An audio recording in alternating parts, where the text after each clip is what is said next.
Picasso Primative and Through the Eyes of Picasso were both generally well-received exhibitions. They are blockbusters.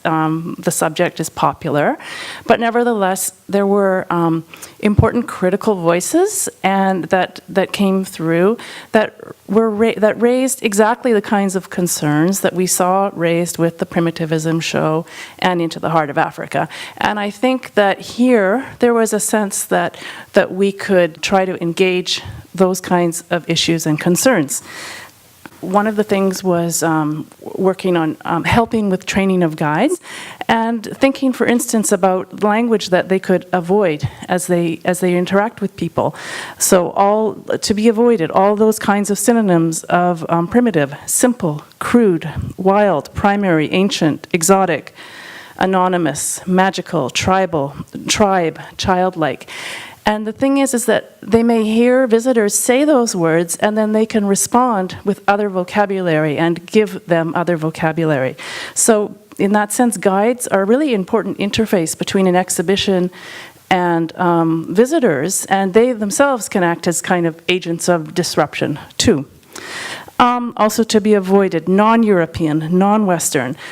Naturally, of course, always better to describe a culture in relation to its qualities and specificity, and not in relation to what it is not. Tourists, including those visiting a museum, want the real thing. As tourists, we typically search for all that is authentic, pristine, and genuine.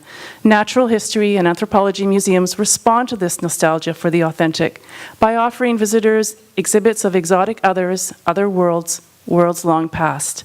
This is why Richard Handler calls our museums modern temples of authenticity. At the museum, tourists view objects that metonymically stand for the culture of their creators. By viewing these ethnographic fragments, visitors can experience and appropriate authenticity. Moreover, no 20th century museum is without a souvenir shop, which allows visitors to purchase a possession, a specimen or trophy of the exotic, of their own. My own experience of feeling lured into souvenir shops before having even visited the exhibit suggests the extent to which shopping has become an important part of the museum experience. I've always felt that boutiques in museums, they have so much potential for interventions, for pedagogy. To use it as a space to raise questions like, what stereotypes do you associate with Africa? Why is Africa commonly referred to in the West as if it were a country? What does it mean to purchase the work of African artisans in 2018?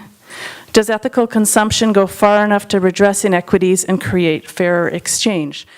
But also, ultimately, I think this exhibition is really more perhaps about returning the gaze and reappropriation and giving space to people, to the contemporary African artists as well as local diasporic artists to do that.